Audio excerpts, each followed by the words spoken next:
I think I accidentally speedran Slay the Princess. Now, before I go further, you might be thinking, it's a visual novel. How do you speedrun that? Well, that's the point.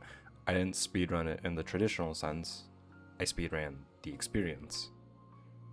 Slay the Princess is a psychological horror visual novel where your job is to do exactly what the title says: slay the princess. This game has gotten immense praise on Steam, sitting at overwhelmingly positive, and maybe, like many of you, I've seen a video here and there on YouTube singing its praises.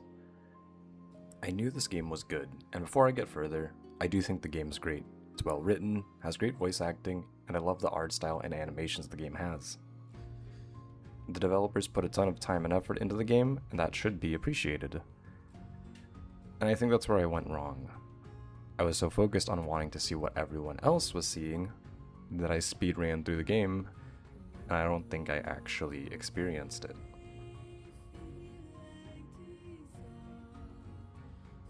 I'm going to hit on some spoilers for this game, so if you're interested in having your own experience and reaction to it, I highly recommend you play this game yourself first.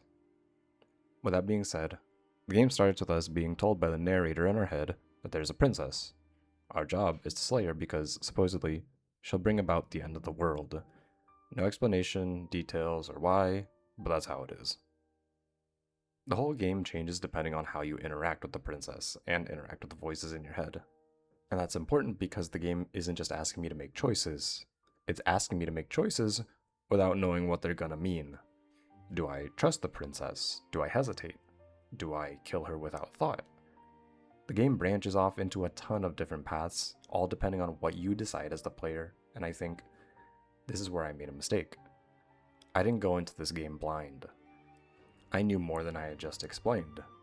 I knew to a certain degree what my choices would do and how it would wildly change the outcomes I would be seeing at the end of the day. I knew I could just see the other paths by changing my choices. On top of all of this, I knew the game was highly praised. Before I even played the game or bought it, I had this feeling that I was supposed to love it. I had seen YouTube videos that danced around the ending of the game, and I knew there was something special. The game was supposed to surprise me, amaze me, hook me in, and make me feel the way that it made everyone else feel. And this was my fault, but I wasn't wondering whether this game would impress me. I was waiting for it to impress me. In reality, I wasn't letting myself discover the game and everything it had to offer. I was measuring it against its reputation. My first run started like all other runs. You're told to slay the princess. I grab the knife. I go downstairs, and I talk to her. Big mistake. I realized pretty quickly that by deciding to talk to her or show some sign of hesitation, that this doomed my character. The game takes us back to the forest, but instead, it says Chapter 2. Back at the beginning, but the game has kept going.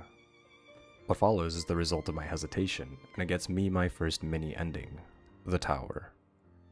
I would continue to replay the game and see more of these mini endings. I see the damsel, the wraith, the nightmare, even more endings, and during each of these runs, the princess is wildly different from the last. How can the princess be all of these things at the same time? This is where I had my first major realization about the game. I wasn't just choosing what happened to the princess. The game showed me all this time how my choices, decisions, and assumptions were creating different versions of her. And that's when I understood. My first playthrough, I was exploring the game. What would I do? How would I react? And then I understood that the game loops itself. And once I understood that loop, I started to optimize it. There were a lot of decisions as you play the game that are marked with the word explore in parentheses. Usually these serve to create exposition, give more detail, build the world and setting a bit. I ended up ignoring these choices completely because my thoughts became, if it isn't going to get me to the next scene or the next loop, why linger on this any longer than I have to? I was starting to think about what route I was trying to unlock. Every time my character died, it didn't feel surprising or shocking. It was just information for what felt like a big puzzle. My choices began to feel a lot less like what I wanted to do or exploring the game, and instead felt like me optimizing inputs to see something new. Eventually I realized I stopped asking what would I do and started asking, well, what gets me to the next scene? As I kept playing the game, I eventually reached the ending, one of the actual big endings.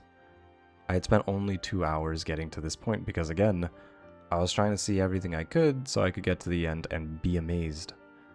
Now, I won't go into detail about the ending itself. I have my thoughts and theories, but that's not what this video is about. If you're interested in hearing about the themes and the meaning of the game, I recommend you play it yourself, or watch one of the many great YouTube videos already out there about that same topic. I'm here to talk about my experience, and how I think I ruined it for myself. Technically, I did finish the game, but something felt off. I don't think I let myself fully experience the game. I knew about the loop and how some things would progress. When I made decisions, I ended up thinking, why spend an extra 2 minutes reading more exposition if I'm just going to be back here on my next run? I realized I wasn't actually sitting with the princess. I was just trying to get past her. Slay the Princess is a game about our perception and relationship with the princess. Two things that are very human qualities, and I ended up treating it like a puzzle. As I'm writing this script now, I can confidently say that Slay the Princess is a great game. I don't hate it, it isn't overrated, and I don't think the game failed me in any way. I don't think I was even in the wrong mood to play Slay the Princess. I think I had the wrong mindset for it. I came into a game about uncertainty and some mystery, already knowing there was a secret to uncover. So instead of sitting with that uncertainty, I tried to optimize it. I had seen a lot of the praise surrounding the game, and I think my entire playthrough I was speedrunning to finally hit the moment where I go, oh, now I understand why everyone loves this. But because I was always waiting for that moment and searching for it, I prevented myself from actually experiencing it naturally. I watched videos before I played this game and they didn't spoil the ending, but it did change the way I approached the game. I had this idea of what kind of experience I was supposed to have, rather than just letting it happen. I thought to myself, I could go back and actually, truly experience the game this time. Explore my dialogue options, take my time, stop thinking that I have to optimize. I could probably understand the game better too, but I don't really want to.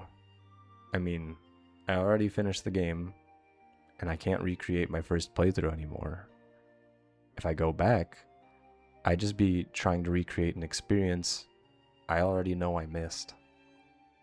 I went in to Slay the Princess wanting to experience something incredible, and instead, I spent the entire game trying to get to the part where I would finally feel that. I treated every choice as a way to reach the next scene. Every death was information, every loop was another opportunity to optimize. And somewhere along the way, I was chasing something that didn't exist for me. I spent so much time trying to find the experience everyone else had that I forgot to have my own.